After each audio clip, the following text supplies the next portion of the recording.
আজ আমরা করবো হচ্ছে বৃত্তীয় গতি, মানে হচ্ছে সার্কুলার মোশন। এই চ্যাপ্টারটা হচ্ছে আমাদের একমাত্রিক গতি যা করেছিলাম সেই চ্যাপ্টারটাই, এটা কিন্তু বৃত্তপথে ঘুরছে। বৃত্তীয় গতি বলতে কি বোঝাচ্ছে, কোনো মানে পার্টিকেল যদি বৃত্তাকার পথে যদি ঘুরতে আরম্ভ করে তাহলে যে গতিটা হয় তাকে বলে বৃত্তীয় গতি। আর আমাদের ওয়ান ডাইমেনশনে কি করেছিলাম, রৈখিক গতি করেছিলাম, মানে একটা রেখা বরাবর যদি গমন করে তাহলে সেটাকে রৈখিক গতি বলতাম। আমরা কি করবো, যে একটা বৃত্ত আঁকলাম, তার রেডিয়াস আমরা ধরেছি আর রেডিয়াস, এরকমভাবে যদি কোনো পার্টিকেল যদি মুভ করতে আরম্ভ করে, ঘুরতে আরম্ভ করে, তাকে বলবো আমরা বৃত্তীয় গতি বলবো। ওকে, তো ফার্স্টে আমাদের কি কি বের করতে হবে, যেরকম আমরা ওখানে বের করেছিলাম সরণ, বেগ, ত্বরণ বের করেছিলাম, ওগুলো ছিল হচ্ছে রৈখিক সরণ, রৈখিক বেগ, রৈখিক ত্বরণ বের করেছিলাম। আমরা এখানে বের করবো কৌণিক সরণ, কৌণিক বেগ, কৌণিক ত্বরণ। এই তিনটে হচ্ছে বের করবো, মানে angular displacement, angular velocity, angular acceleration, এগুলো আমরা বের করবো। আর এই দুজনের মধ্যে কি সম্পর্ক আছে, মানে রৈখিক আর কৌণিকের মধ্যে, সেটা আমাদের একটু দেখতে হবে। তো ফার্স্টে যদি আমরা angular displacement,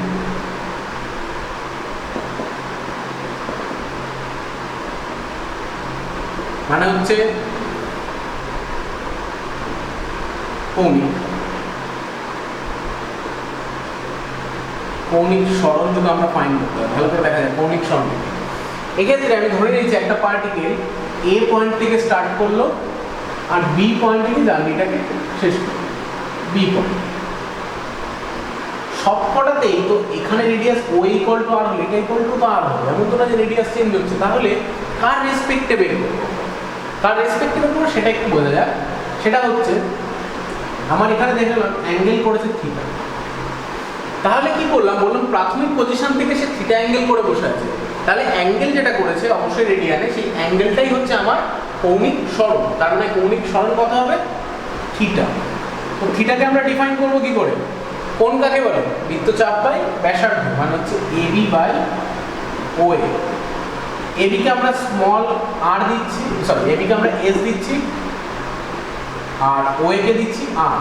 AB equal to হচ্ছে এস, ওএ ইকুয়াল টু আর। মানে একটা জিনিস ভাবো, যদি এটা ক্ষুদ্র হতো তাহলে যে একটা রেখা বরাবরই সরণটা হতো না, এখান থেকে একটা একটু কাট করেছে, আমি যদি এরকম ছোট্ট একটা ডিস্টেন্স হতাম তাহলে এই থেকে বি কি একটা সরলরেখা হতো। তাহলে সরলরেখা বরাবর যে সরণটা হয় তাকে আমরা এস দ্বারা ডিনোট করি, আর অ্যাঙ্গুলার ভাবে যে সরণটা হয় মানে বৃত্তীয় পথে তাকে আমরা থিটা দ্বারা ডিনোট করছি। তাহলে ফর্মুলাটা কি দাঁড়াচ্ছে, s equal to r theta. S মানে কি, এস হচ্ছে, এটা লিখে দিচ্ছি, রৈখিক সরণ ইকুয়াল টু কি, ব্যাসার্ধ ইন্টু কৌণিক সরণ। প্রথমত আমাদের এইটুকু জানতে হয় যে রৈখিক কৌণিক সরণ কি, তারপর আমরা বের করলাম কি যে রৈখিকের সঙ্গে কৌণিকের ফর্মুলাটা কি সেটা বের করলাম। তাহলে রৈখিক সরণ ইকুয়াল টু কি, ব্যাসার্ধ ইন্টু কৌণিক সরণ। এবার যদি আমাকে বেগ বের করতে হতো, যে রৈখিক বেগের সঙ্গে কৌণিক বেগের তুলনা, তার আগে দেখি কৌণিক বেগ কি। কৌণিক বেগকে আমরা ডিনোট করবো ওমেগা দিয়ে। দেখো বেগ কাকে বলে, সময়ের সাপেক্ষে সরণের পরিবর্তনকেই বেগ বলে।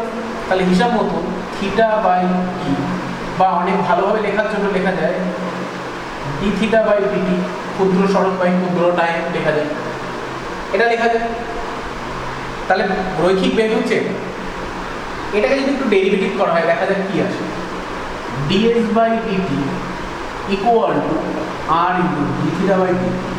আর এর কোনো চেঞ্জ হবে না, কারণ একটা বৃত্তের ব্যাসার্ধ কোনো চেঞ্জ আসবে। ডিএস বাই ডিটিকে আমরা কি লিখি, ভি দ্বারা লিখি, আর ইন্টু এটাকে কি দ্বারা লিখবো, ডি থিটা বাই এটাকে কি লিখবো, ওমেগা। তাহলে ভি কি, ভি হচ্ছে রৈখিক বেগ আর কৌণিক বেগের মধ্যে সম্পর্ক কি, রৈখিক বেগ ইকুয়াল টু ব্যাসার্ধ ইন্টু কৌণিক বেগ। এটা কি রৈখিক সরণ ইকুয়াল টু ব্যাসার্ধ ইন্টু কৌণিক সরণ। এইভাবে আমরা বুঝতেই পারছি যে যখন আমরা ত্বরণ বের করবো, মানে কৌণিক ত্বরণ বের করবো, তখন কি আসা উচিত, রৈখিক ত্বরণ ইকুয়াল টু ব্যাসার্ধ ইন্টু কৌণিক ত্বরণ। একই ব্যাপার, সিম্পল, জাস্ট আমরা ফর্মুলাটাকে বোঝার চেষ্টা করছি অ্যাকচুয়ালি কি হচ্ছে। ব্যাপারটা দুজনের মধ্যে সম্পর্ক আনার জন্য একটা ব্যাসার্ধ দিয়ে আমাদের গুণ করতে হচ্ছে। তার কারণটা প্রথমেই দেখলাম, ব্যাসার্ধের একবার ফর্মুলা চলে আসছে, প্রতি কটাতেই তাই আছে। এবার আমাদের কি আসে, অ্যাকচুয়ালি এত যদি সোজা হয় তাহলে আমাদের দেবে, মানে চ্যাপ্টারটা পড়ানোর মানেটা কি, যদি বলতো ব্যাসার্ধ দিয়েই গুণ করো তাহলে নিশ্চয়ই চ্যাপ্টার হতো না। চ্যাপ্টার থেকে আমাদের কিছু অঙ্ক আসবে, অঙ্কটা একটু দেখা। একটা অঙ্ক বলছি, একটা ঘড়ি রয়েছে, ঘড়ির কটা কাটা আছে, তিনটে কাটা রয়েছে। ঘন্টার কাটা আওয়ার হ্যান্ড ছোটো হয়, মিনিট হ্যান্ড একটু বড়ো হয়, আর সেকেন্ড হ্যান্ড আরও বড়ো হয়। তো বলছে ঘড়ির ঘন্টার কাঁটা, মিনিটের কাঁটা ও সেকেন্ডের কাঁটা কৌণিক বেগ নির্ণয়। তোমায় কি দিচ্ছে? ঘড়ির hour hand, minute hand and second হ্যান্ডে অ্যাঙ্গুলার ভেলোসিটিকে ফাইন্ড করতে বলছে। তো আমি এটা একটু মুছে দিচ্ছি ম্যাথ করার জন্য। অ্যাঙ্গুলার ভেলোসিটিকে ওমেগা রাখবে, ওমেগা যদি ওমেগা সেকেন্ডের কাটা দেবে, সবচেয়ে হচ্ছে সেকেন্ডের কাটা ছোট, ওমেগা এস বেরবে, এস মানে হচ্ছে সেকেন্ড, সেটা বোঝাচ্ছে। দেখো ভালো করে বোঝো যে এক পাক ঘুরতে সেকেন্ডের কাটা কত সময় নেয়, একটা পাক ঘুরতে সেকেন্ডের কাটা কত সময় নেয়? 60 সেকেন্ড টাইম নেয়। আর এক পাক ঘোরা মানে কত কোণ উৎপন্ন করা? সেটা হচ্ছে 2 পাই কোণ উৎপন্ন করা। তার মানে এক পাক ঘুরলে সেকেন্ডের কাটাটার সরণ কত হচ্ছে? অ্যাকচুয়ালি বেগ কত? সরণ বাই টাইম। সরণ হচ্ছে হলো 2 পাই, আর টাইম কত নিচ্ছে? 60 সেকেন্ড। তার মানে এটা এত র্যাড পার সেকেন্ড হচ্ছে, র্যাড পার সেকেন্ড হচ্ছে। রেডিয়ান যেহেতু উৎপন্ন করছে তার জন্য ওখানে কি হতো? মিটার পার সেকেন্ড, কারণ সরণের একক মিটারে ছিল। এক্ষেত্রে কৌণিক সরণের একক কিসে বেরাবে? রেডিয়ানে বেরাবে, কারণ অ্যাঙ্গেল তো, অ্যাঙ্গেল রেডিয়ানে বেরাবে। তেমনি মিনিট হ্যান্ড যদি বের করি তাহলে মিনিটের কাটা সরণ তো সবারই 2 পাই হবে এক পাক ঘোরা মানে, কিন্তু মিনিটের কাটা 2 পাই ঘুরতে গেলে কত টাইম? ভালো করে বোঝা, মিনিটের কাটা 2 পাই ঘুরতে গেলে কত টাইম নেয়? 60 মিনিট টাইম নেয়। তো আমরা এরকমভাবে 60 মিনিট, আমি যদি সবাইকে যদি একই এককে রাখতে চাই তাহলে একে আরও একটা 60 দিয়ে গুণ করতে হচ্ছে, তাহলে র্যাড পার সেকেন্ডে আসছে। কারণ কি 60 মিনিট, 1 মিনিট মানে 60 সেকেন্ড, তার মানে হচ্ছে 60 into 60 করতে হবে। অথবা কেউ চাইলে এটাও করতে পারতো, 2 পাই বাই 60 লিখতো, কিন্তু এখানে লিখতে হতো র্যাড পার মিনিট করতে হতো। যেমন আমরা এটাও তো করতে পারি, কিলোমিটার পার সেকেন্ডও করতে পারি, কিলোমিটার পার আওয়ারও করতে পারি, যে আর যেটা ইচ্ছে। তেমনি আওয়ার হ্যান্ড 2 পাই মানে এক পাক ঘুরতে কত টাইম নেয়? আওয়ার হ্যান্ড ঘুরতে নেয় 12 ঘন্টা, 12 ঘন্টায় এক পাক ঘুরে দেয়। তাহলে 12 ঘন্টা, 12 ঘন্টাকে সেকেন্ডে কনভার্ট করলে কত? 1 ঘন্টায় 3600 সেকেন্ড হয়, এত র্যাড পার সেকেন্ড। তাহলে আমাদের এরকম অঙ্ক দেবে যে আমরা বের করতে পারবো যে বেগগুলো কত হলো, সেটা আমরা ঘড়ির কাঁটা নেবো, ঘড়ির কাঁটা থেকে অন্য কোনো কিছু বলবে সেটাও আমরা বের করতে পারবো। এবার আমরা একটু দেখে নিই কৌণিক ত্বরণটা, একটু দেখে নিই কৌণিক ত্বরণ। আমরা এই লাইনটা একটু ডেরিভেটিভ করবো, মানে v equal to r omega. আগে বলে দিই কৌণিক ত্বরণ কি। কৌণিক ত্বরণকে আমরা আলফা দ্বারা ডিনোট করি, আলফা হচ্ছে v ওমেগা বাই v। বেগের পরিবর্তনকেই আমরা ত্বরণ বলি। তো কৌণিক ত্বরণ কি? কৌণিক বেগের পরিবর্তন সময়ের সাপেক্ষে। এটাকে ডেরিভেটিভ করো টাইমের রেসপেক্টে। আবার সেই আর ডেরিভেটিভ হওয়া সম্ভব নয়, কারণ আর একটা কনস্ট্যান্ট। তাহলে এটাকে লিখবো আমরা a আর এটা আলফা, তাহলে a equal to r alpha হয়ে গেল। সেভাবে আমরা বের করতে পারছি। এবার এই টাইপের জিনিসগুলো দিয়ে আমরা তিনটে ফর্মুলা আমরা একটু লিখে নিই। আমাদের এটা একটু মুছে দিচ্ছি। ওয়ান ডাইমেনশন যখন পড়েছিলাম 1 নম্বর ফর্মুলা কি ছিল? v equal to u plus at। 2 number formula কি ছিল? s equal to ut plus half at square. কেন করছি? কারণ আমি আগেই বলেছি এই চ্যাপ্টারটা একমাত্রিক গতির সঙ্গে মিল রয়েছে। এটা হচ্ছে কি v square equal two u square plus 2as। 4 নম্বর কি ছিল? sn equal to u plus half a 2n minus 1। এগুলো সবাই কার জন্য ছিল? এগুলো ছিল রৈখিক গতি ছিল, না রৈখিক গতির জন্য ছিল। এবার আমরা যদি কৌণিক গতি করি, মানে কোনো কিছু বৃত্ত পথে ঘুরছে, তাহলে কি হবে? তাহলে প্রথম ফর্মুলাটা কি হবে? দেখো v মানে ভেলোসিটি, u মানে ভেলোসিটি। আমাদের ভেলোসিটি কি? ওমেগা দ্বারা ডিনোট করি। তাহলে কি হবে? এখানে omega 2 equal to omega 1 plus এর জায়গায় আলফা ইনটু টি হবে। টাইম তো চেঞ্জ হচ্ছে না, টাইমকে টি লিখি। ত্বরণকে আমরা কি লিখছি? ত্বরণকে লিখছি আমরা আলফা দ্বারা লিখছি। এবার ওমেগা 2 মানে হচ্ছে অন্তিম গতিবেগ, ওমেগা 1 মানে হচ্ছে প্রাথমিক গতিবেগ। এস কে আমরা কি দ্বারা লিখছি? থিটা দ্বারা। তাহলে theta equal to omega 1 into T plus half into alpha into T square. 3 number formula কি? Omega 2 the square equal to omega 1 the square plus 2 into alpha into theta. 4 number formula কি হওয়া উচিত? 4 number formula হচ্ছে theta n মানে n টাইমে যেটা যাবে equal to omega 1 plus half into alpha into 2n minus 1। একই জিনিস শুধুমাত্র আমরা কি করলাম, কোনটা কি দ্বারা ডিনোট হয় সেই হিসাবে চেঞ্জ করলাম। রৈখিকের ক্ষেত্রে বেগকে ডিনোট করি ইউ বা ভি দিয়ে, মানে আমরা সাধারণত ইউই ধরে নিচ্ছি, আর এই ক্ষেত্রে আমরা ডিনোট করছি কি দ্বারা, ওমেগা, মানে ওমেগা 1 ওমেগা 2 দ্বারা। ত্বরণকে ডিনোট করতাম এ দিয়ে, এখানে ডিনোট করছি আলফা দিয়ে। তারপরে সরণকে ডিনোট করতাম এস দিয়ে, এখানে করছি থিটা। মানে সেম জিনিস। এবার যদি একটা অঙ্ক দেখা যায়, যে ধরো আজকে বাড়িতে তুমি পাখাটা অন করবে, ঠিক আছে, পাখা অন করেছো, বলছে তোমার একটা টাইম বলে দিল যে পাখা যখন অন করছো তখন তোমার পাখার গতিবেগ কত থাকে, ইনিশিয়াল গতিবেগ তো 0 থাকে, মানে পাখাটা যখন অন করনি তখন ইনিশিয়াল গতিবেগ 0 ছিল। বলছে 30 বার ঘোরার পরে 30 বার ঘুরেছে, আর টাইম লেগেছে, ধরো আমি বলে দিলাম টাইম লেগেছে কি বলবো, যখন একটা টাইম ধরো বললাম যে 10 সেকেন্ড টাইম লেগেছে, 10 সেকেন্ড এসে 30 বার ঘুরে গেছে, তাহলে অন্তিম গতিবেগ কত হবে? অন্তিম গতিবেগ আমাকে ফাইন্ড করতে দিয়েছে, বা উল্টোটাও বলতে পারতো, অন্তিম গতিবেগ একটা বলে বলতে পারতো, তাহলে এবার তোমার টাইম কত টাইম এসে এই গতিবেগ পেয়েছে। তো ভালো করে দেখা যাক আমাদের কি ওমেগা, ওমেগা 2, এটা এস আছে, টি আছে, এরকম কিছু একটা বলে দিয়েছে। তো আমরা কি ফাইন্ড করবো ভালো করে দেখা যাক। সেটা হচ্ছে আমাকে সরণ বলে দিয়েছে, এস বলে দিয়েছে, মানে এস তো না, এখানে থিটা, থিটা বলে দিয়েছে, আর বেগ বলে দিয়েছে। আমাকে চেয়েছে কি ওমেগা 2 চেয়েছে, টাইমও বলে দিয়েছে। তো ওমেগা 2 ফাইন্ড করার জন্য আমাকে কি করতে হবে, এই ফর্মুলাটা ইউজ করতে হবে, মানে এইটা, হ্যাঁ ওমেগা 2 আছে, তাহলে আমি ফর্মুলা লিখি omega 2 square equal to omega 1 square plus 2 into alpha into theta. Alpha মানের মান বলা আছে, কিন্তু মানে সরি ওমেগা 1 এর মান বলা আছে, থিটার মানও বলে দিয়েছে, কিন্তু আলফা কত দেখতে হবে। দেখো থিটাকে আগে লিখছি, 30 বার ঘুরেছে, একবার ঘোরা মানে কত কোণ উৎপন্ন করা, 2 পাই কোণ উৎপন্ন করা, তাহলে 30 বার ঘোরা মানে 30 into 2 pi. Alpha equal to কত, আলফা হচ্ছে omega 2 minus omega 1 by time. তো ওমেগা 2 তো আমরা জানি না, তো এখানে লিখে দিচ্ছি ওমেগা 2 বাই টাইম কত লেগেছে আমার, 10 সেকেন্ড টাইম লেগেছে, 10 সেকেন্ড টাইম লেগেছে। তো সেই হিসাবে করছি, বা আমরা এই ফর্মুলা ইউজ করতে পারতাম, প্রথম ফর্মুলাটা ইউজ করলেও তাড়াতাড়ি হয়ে যাবে, প্রথম ফর্মুলাটা ইউজ করলে তাড়াতাড়ি হয়ে যাবে, তখন সরণটা আমাকে লাগবে। ঠিক আছে, আমি যদি টাইমটাকে স্কিপ করে দিই, ঠিক আছে, যদি দেখা যাক কি হয়। তো বসাবো এখানে ওমেগা 2 তার স্কোয়ার, এখানে 0 তার স্কোয়ার, এখানে 2 ইন্টু আলফা যায় কত ওমেগা 2 বাই 10 ইন্টু থিটা যায় কত 30 ইন্টু 2 এটা আসলে, তো এটা কাটাকুটি যাবে 3 6, মানে ওমেগা 2 তার square equal to omega 2 into 6 12 পাওয়ার, তাহলে ওমেগা 2 ইকুয়াল টু কত প্লাস 12 এত র্যাড পার। প্রথম ফর্মুলাটা দিয়ে হয়ে যাবে এটা। তাহলে আমরা কি দেখলাম যে কত হচ্ছে ভ্যালুটা 12 পাই, এত রেডিয়ান পার সেকেন্ড। এরকম যে কোনো অঙ্ক আমাকে দিতে পারে যে প্রাথমিক গতিবেগ এত, অন্তিম গতিবেগ এত হচ্ছে, ত্বরণ বের করো বা সরণ বের করো, কোনো কিছু বলতে পারে। মানে যেমন একমাত্রিক গতিতে আমরা যা যা করেছি এক্ষেত্রেও আমরা তাই করব। শুধুমাত্র পার্থক্যটাই একমাত্রিক গতি হচ্ছে জাস্ট স্ট্রেট লাইন গেছি, এক্ষেত্রে আমরা বৃত্তপথে ঘুরতে পারবো।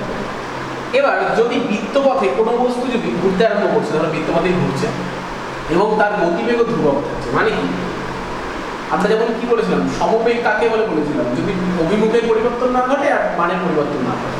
আমি ধরে নিচ্ছি ও ওমেগা বেগ নিয়ে ঘুরছে, ও সারাক্ষণ যদি ওমেগা বেগ নিয়ে ঘটে, তাহলে আমি কি বলবো, ইউনিফর্ম সার্কুলার মোশন বলবো, মানে সমবৃত্তীয় গতি বলবো। তাহলে আমরা যদি একই গতিবেগ নিয়ে ঘুরতে আরম্ভ করে তাকে কি দ্বারা ডিনোট করবো, সমবৃত্তীয় গতি। এবার এই সমবৃত্তীয় গতিকে ভিত্তি করে আমাদের কিছু জিনিস আছে, সেই জিনিসগুলো আমাদের করতে হবে। প্রথমে আমরা দেখে নিলাম কি করতে হচ্ছে, কম্পেয়ার করতে হচ্ছে অ্যাঙ্গুলারের সঙ্গে লিনিয়ারের কম্পেয়ার, লিনিয়ার মানে হচ্ছে ওই অ্যাঙ্গুলার লিনিয়ারে কম্পেয়ার করা শিখলাম। এবার একটু আলাদা দিক, সেই দিকটা হচ্ছে সমবৃত্তীয় গতিকে নিয়ে আলোচনা। সমবৃত্তীয় গতি কি বলছে, বৃত্তাকার পথে যদি গতিবেগের যদি কোনো পরিবর্তন না ঘটে তাহলে তাকে সমবৃত্তীয় গতি বলি। এবার আমরা একটা জিনিস করি,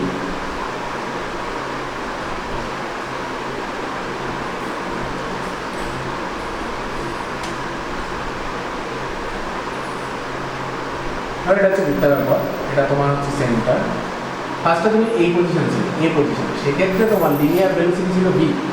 ওকে, কিছুক্ষণ পরে তুমি বি পজিশনে চলে গেছো, বি পজিশনে কিন্তু তোমার বেগটা, কারণ বেগ সবসময় স্পর্শ বরাবর থাকছে, তাহলে বলছে ফার্স্টে এরকম ছিল, পরে তুমি এরকম পজিশনে চলে গেলে অ্যাঙ্গেল করে বসে আছো থিটা, মানে এ পয়েন্ট থেকে বি পয়েন্টের অ্যাঙ্গুলার ডিসপ্লেসমেন্ট কত? থিটা। বলছে তাহলে বেগের কি পরিবর্তন হচ্ছে সেটা বের করবো, মানে হচ্ছে আমরা একটি ত্বরণকে ফাইন্ড করবো, সেটাকে বলা হচ্ছে অভিকেন্দ্র ত্বরণকে একটু ফাইন্ড করবো, অভিকেন্দ্র ত্বরণ। এবার আমরা একটু কম্পোনেন্ট ডিভিশন করে নিই, সেটা হচ্ছে এটা থিটা হলে এটা থিটা হয়, এটার সঙ্গে এটা থিটা হলে আবার এটাও থিটা। তো ভালো করে দেখো, বি এদিকে থিটা পাচ্ছি, মানে বি কস থিটা, আর এটা পাচ্ছি বি সাইন থিটা। এবার এ থেকে বি পজিশনে গতি কত পরিবর্তন হলো সেটা দেখি। এক্স অক্ষে গতি পরিবর্তন, অন্তিম গতিবেগ কত? বি পয়েন্টে বি কস থিটা, আর প্রাথমিক গতিবেগ কত ছিল? বি ছিল। ইকুয়াল টু লিখছি বি মাইনাস বি, কারণ কি থিটা ক্ষুদ্র হলে, মানে আমরা ক্ষুদ্র জন্য করছি, cos থিটা ইকুয়াল টু 1 হয়। এটা বলছি যে থিটা ক্ষুদ্র হলে cos থিটার ভ্যালু 1 হয় আর sin থিটার ভ্যালু থিটা হয়। তাহলে x অক্ষে গতি পরিবর্তন কত হলো? 0। যদি গতি পরিবর্তন 0 আসে তাহলে ত্বরণ কত? x অক্ষে ত্বরণও 0, গতি পরিবর্তন 0 হলে ত্বরণও 0। y অক্ষে, y অক্ষ বলতে এই যে ও এ অক্ষটাকে বোঝাচ্ছে, আর x অক্ষ বলতে এ দিকে এখানে একটা নাম দিয়ে দিলে সেটার অক্ষকে বোঝায়। y অক্ষে গতির পরিবর্তন দেখো কত, অন্তিম কত হচ্ছে? বি সাইন থিটা মাইনাস, প্রথমে কোনো y অক্ষে গতিবেগ ছিল? প্রথমে কোনো ছিল না, প্রথম থেকে x অক্ষে ধরে দিয়েছে 0। এটাকে লিখতে পারি বি থিটা, কারণ কি আবার সেই একই কথা বলবো, থিটা ক্ষুদ্র হলে sine theta near equals to theta, এটা ক্ষুদ্র হলে সাইন থিটা ভ্যালু কত হয়? থিটা। তাহলে এটা হচ্ছে y অক্ষে গতির পরিবর্তন। তাহলে y অক্ষে ত্বরণ কত হবে? y অক্ষ বলতে কিন্তু ও এ অক্ষটা বোঝাচ্ছে, মানে টুয়ার্ডস সেন্টারকে বোঝাচ্ছে, ঠিক আছে? ত্বরণ কত হবে? ত্বরণ হচ্ছে গতির পরিবর্তন বাই টাইম, ধরে নিচ্ছি এ থেকে বি তে টি টাইম নিয়েছে। এবার এটাকে লিখতে পারি ভি ওমেগা লিখতে পারি, কারণ কি omega equal to theta by t, omega মানে থিটা বাই টি। আবার কেউ চাই এটা লিখতে পারে ওমেগা স্কোয়ার আর লিখতে পারি, যদি আমি ব্যাসার্ধটাকে ওয়েকে আর ধরে নিই রেডিয়াস, কারণ কি V equal to omega R. অথবা কারোর যদি পছন্দ হয় সেটাকে লিখতে পারে ভি স্কোয়ার বাই আর, ওমেগাকে রিপ্লেস করতে পারে। এটা হচ্ছে এ, ত্বরণ ইকুয়াল টু কি হচ্ছে? ওমেগা স্কোয়ার আর অথবা ভি স্কোয়ার বাই আর, যেটা ইচ্ছা লিখতে। তাহলে অভিকেন্দ্র ত্বরণের মান আমাদের কত বেরালো? অভিকেন্দ্র ত্বরণের মান এ ইকুয়াল টু বেরালো ভি স্কোয়ার বাই আর অথবা ওমেগা স্কোয়ার, যার যেটা। কিন্তু যদি বের করি অভিকেন্দ্র বল, মানে এম দ্বারা ডিনোট করি, বলটাকে বলে ভর ইনটু ত্বরণ, মানে এম এ, মানে এম ভি স্কোয়ার বাই। এবং অভিকেন্দ্র বলে ডাইরেকশন কোন দিকে? টুয়ার্ডস সেন্টার, মানে বৃত্তপথে কোনো বস্তুকে যদি ঘোরায় তাহলে যে কেন্দ্রমুখী যে বল অনুভব করে তাকেই বলে অভিকেন্দ্র বল, তার রাশিমালা এম ভি স্কোয়ার বাই আর। এটা খুব ইম্পর্টেন্ট, এই রাশিমালাটা আমাদের বের করতে দেয়। প্লাস এই এমন একটা ফর্মুলা যেটা কোনো বস্তু যদি বৃত্তাকার পথে ঘুরেছে, কোনো বস্তু যদি বৃত্তাকার পথে ঘুরেছে তার মধ্যে অভিকেন্দ্র বল আছে, ওটা লাগিয়ে দিলে অভিকেন্দ্র বল ইকুয়াল টু করে দেবো, আমরা যে কোনো অঙ্ক সলভ হয়ে যাবে। এই চ্যাপ্টার দেখবো, আমরা মহাকর্ষ করবো, এবং ভবিষ্যতে যত চ্যাপ্টার দেখবো, গাড়ি ঘুরছে, এই চ্যাপ্টারে আরও আছে, সব কটা যা দোষ অভিকেন্দ্র বলের, অভিকেন্দ্র বল ইকুয়াল টু একটা বল পাবো, সেটাকে করে দেবো, অ্যান্সার মিলে যাবে। ফলে এই জিনিসটা খুবই ইম্পর্টেন্ট, এই রাশিমালা নির্ণয় করা শিখবে, লাস্ট লাইনটা মনে রাখতে হবে, কারণ এই রাশিমালাটা দিয়ে আমি যে কোনো অঙ্ককে, বৃত্তাকার পথে যে কোনো অঙ্ককে সলভ করে দিতে পারবো, অনলি 2 মিনিটসও লাগবে না। মানে এটা ইকুয়াল টু সামথিং করবেন, ভ্যালু বেরিয়ে যাবে, এত ফাস্ট বেরো। অথবা কেউ এটাকে এইভাবেও লিখতে পারতো, কারণ যদি মনে হয় এটাকে এইভাবে লেখা যায়, কারণ এটাও তো একটা কি ওমেগা স্কোয়ার, আরও তো হচ্ছে তোমার কি বলবো অভিকেন্দ্র ত্বরণ, তাহলে এটাও লেখা যায়। এই হচ্ছে খুবই ইম্পর্টেন্ট বিষয়। এবার আমরা আলোচনা করবো অপকেন্দ্র বল নিয়ে। মানে আমরা দেখলাম অভিকেন্দ্র বল মানে সেন্টিপিটাল ফোর্স, আর এটা হচ্ছে সেন্ট্রিফিউগাল, বাইরে থেকে বেরিয়ে যাচ্ছে। অপকেন্দ্র বল মানে বুঝতেই পারছি কেন্দ্রের থেকে বহির্মুখে, কেন্দ্রের বাইরে যে বলটা বেরিয়ে যাচ্ছে সেটাকে বলা হচ্ছে অপকেন্দ্র বল। অভিকেন্দ্র মানে হচ্ছে কেন্দ্রের অভিমুখে যে বলটা আছে সেটাকে হচ্ছে অভিকেন্দ্র। এই দুটোর মধ্যে পার্থক্য কি আছে, কি জিনিসটা সেটা একটু বুঝতে হবে। অবশ্যই সেটা সার্কুলার হতে হবে এরকম। ধরো তুমি এ পজিশনে বসে আছো, ঠিক আছে, এই পজিশনে বসে আছো, তুমি এখানে বসে একটা সার্কুলার পথে ঘুরছো, কোনো নাগরদোলনায় ঘুরতে পারো অথবা গোল করে কোনো কিছু ঘুরতে পারো। এখানে একটা ব্যক্তি আছে, এই ব্যক্তিটা তোমাকে অবজার্ভ করছে, ও অবজার্ভ করছে, দেখছে তুমি এরকম ভাবে ঘুরছো, মানে অলওয়েজ বৃত্তাকার পথে ঘুরছো। তো ও ভাবছে ঠিক আছে তুমি তো বৃত্তাকার পথে ঘুরছো, কোনো অসুবিধা নেই। এবার তুমি তোমার হাতে একটা পাথর রেখে দিচ্ছিলে বা কোনো একটা অবজেক্ট রেখে দিচ্ছিলে, একটা অবজেক্ট তুমি হোল্ড করে বসে আছো, ধরো নাগরদোলনায় রয়েছো বা বৃত্তাকার পথে ঘুরছো, কোনো একটা অবজেক্ট তুমি রেখে দিচ্ছ। তার আগে বলি যে আমরা ছোটবেলায় অনেকেই করেছি, আমরা কোনো একটা পাথরকে মানে এরকম একটা জিনিসকে কি বলবো দড়ি দিয়ে বেঁধে এরকমভাবে ঘুরিয়েছি। এবার সেই দড়িটা যদি কেটে যায় কোনো মতে, তাহলে তার গতিটা কোন দিকে হবে, এরকম বরাবর হয়ে যাবে, এই পয়েন্ট থেকে গতিটা এই দিক বরাবর হয়ে যাবে, তাই না? তাহলে সেই দিকে যেদিকে থাকবে এই পয়েন্ট থেকে গতিটা এই দিক বরাবর হয়ে যাবে, এই পয়েন্ট থেকে গতিটা এই দিক বরাবর হয়ে যাবে, মানে স্পর্শক বরাবর থাকবে। এবং সেটা দেখো কেন্দ্র থেকে বাইরে, মানে কেন্দ্রের দিকে, এই পয়েন্টে কেন্দ্রের দিকে বল কোনটা, এইটা, এটা কেন্দ্রের বাইরে। এই পয়েন্টে কেন্দ্রের দিকে বল কোনটা, এদিকে। এই পয়েন্টে কেন্দ্রের দিকে বল কোনটা, কেন্দ্রের দিকে। এই পয়েন্টে যদি দেখি তাহলে কেন্দ্রের দিকে। কিন্তু এই গতিগুলো কোন দিকে হচ্ছে, যদি এই অবজেক্ট যেটা রয়েছে সে যদি কোনো মতে যদি বেরিয়ে যায়, মানে যদি এখানে ধরো আমার কাছে একটা হাতে কোনো একটা অবজেক্ট ছিল, সেই অবজেক্ট নাগরদোলনায় ঘুরতে করতে একটা অবজেক্ট আমি ফেলে দিলাম, মানে ছেড়ে দিলাম, তার প্রাথমিক গতিটা কিন্তু স্পর্শ বরাবর বাইরের দিকে হবে, মানে কি কেন্দ্র থেকে দূরের দিকে হবে। এবার মজার বিষয়টা তৈরি হচ্ছে এখানে, যখন তুমি এখানে ছিলে, ধরো তুমি এ পজিশনে ছিলে, তুমি অবজেক্টটাকে হোল্ড করবে, বি পজিশনে গিয়ে অবজেক্টটাকে ছেড়ে দিবে, বি পজিশনে অবজেক্টটাকে ছেড়ে দিয়ে আর তুমি চলে এসছো এখন সি পজিশনে। মানে টি সময় পরে অবজেক্টটা দেখা গেল এটা হচ্ছে বি পজিশন, আর তোমার এখানে হচ্ছে সি পজিশনে তুমি চলে এসছো। তাহলে টি সময় পরে অবজেক্টটা কোথায় চলে যাবে, বি থেকে ডি এর দিকে, যেটা কেন্দ্রের থেকে বাইরের দিকে, আর তুমি কোন দিকে এসছো, বি থেকে সি এর দিকে। এবার তোমার গতিটা যদি আমি বিচার করি, তাহলে দেখো তুমি এখন কেন্দ্রের দিকেই রয়েছো, তুমি এখন একটা ফোর্স তুমি অনুভব করছো কেন্দ্রের দিকে, কিন্তু ওই অবজেক্টটা কোনো কিছু অনুভব করতে পারছে না। ফলে অবজেক্টটা মানে বৃত্তাকার পথে একটা অবজেক্ট যে বলটা বাইরের দিকে যে বলটা অনুভব করে তাকে বলা হচ্ছে অপকেন্দ্র বল। মানে ও একটা সবসময় একটা বল অনুভব করছে, হয়তো যাচ্ছে না, কারণ কি আমরা সেটা কেন্দ্রের দিকে বলটা দিয়ে ধরে রেখেছি।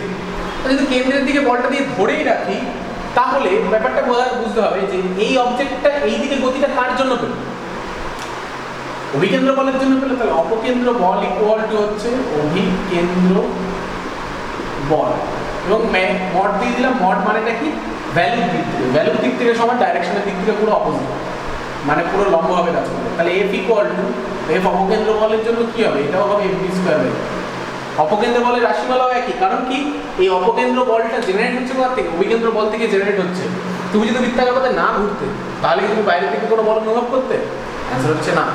আজকে বৃত্তাকার পথে ঘোরা হচ্ছে বলে বাইরে থেকে একটা বল অনুভব করছে, কিন্তু যদি আমি না ঘুরতাম তাহলে না বাইরে থেকে বল অনুভব হতো, মানে আমার অভিকেন্দ্র বলটা অপকেন্দ্র বলটা জেনারেটই হতো না যদি না বৃত্তাকার পথে ঘুরতাম। আর বৃত্তাকার পথে ঘোরার জন্য কোন বল জেনারেট হয়, এটা হচ্ছে অভিকেন্দ্র।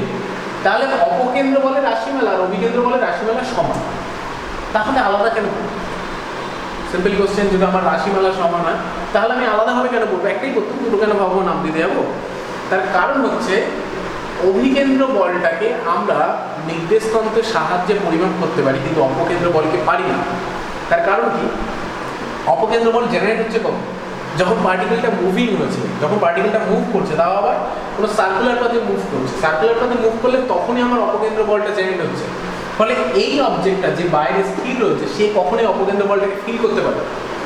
বা সবচেয়ে একটা ভালো উদাহরণ দিচ্ছি, আমরা যখন নাগরদোলনায় উঠি বা যেটা ব্রেক ড্যান্স আসে না, এরকম ঘোরে মেলাতে, সেই টাইমে বা আমরা যদি কি বলবো যে বৃত্তাকার পথে ঘুরি, বৃত্তাকার পথে যদি কোনোভাবে কোনো ফেস্টিভ্যালে যদি কোনো একটা আইটেম এরকম আসে যে বৃত্তাকার পথে ঘোরানো হচ্ছে, বা কোনো সাইকেল যদি নিয়ে ঘোরার চেষ্টা করি, আমরা দেখবে যে ওই জিনিসটার মধ্যে বসে আছে, নাগরদোলনায় যারা যারা চলেছে বা অভিজ্ঞতা আছে তারা এটা ফিল করতে পারবে, বা যারা যারা ব্রেক ড্যান্সে চলেছে তারা ফিল করতে পারবে, তার মনে হচ্ছে সে যেন বাইরের দিকে বেরিয়ে গেল।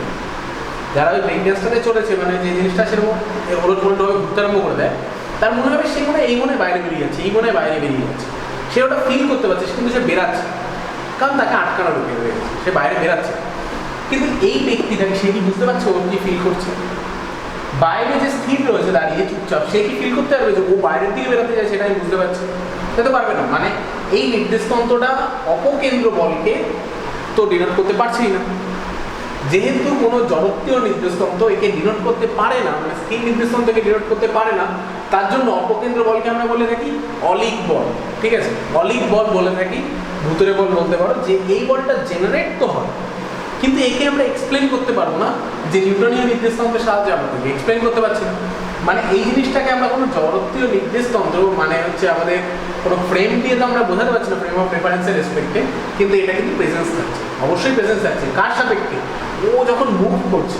আজকে এইখানে যে ব্যক্তিরা আছে সে ফিল করতে পারছে অপকেন্দ্র বল আছে, কিন্তু এই ব্যক্তিরা ফিল করতে পারছে না, তার জন্য এটাকে অলিক বল বলা হয়। বেসিক্যালি আমাদের ডেফিনিশন দিতে পারে, আর অলিক বল কেন বলা হয় সেটুকু বলতে পারে। রাশিমালা অভিকেন্দ্র বলে রাশিমালার মতনই সমান। অভিকেন্দ্র বল খুব ইম্পর্টেন্ট, কারণ ওরা রাশিমালা বের করতে, অপকেন্দ্র বলে রাশিমালায়। কিন্তু ডাইরেকশন কি? অভিকেন্দ্র বল টুয়ার্ড সেন্টার, অপকেন্দ্র বল অ্যাওয়ে ফ্রম দ্য সেন্টার। মানে হচ্ছে কেন্দ্র থেকে বাইরের দিকে বেরিয়ে যেতে চাইছে, সেটা হচ্ছে অপকেন্দ্র বল, আর কেন্দ্রামুখী যে বলটা কাজ করছে সেটা হচ্ছে অভিকেন্দ্র বল।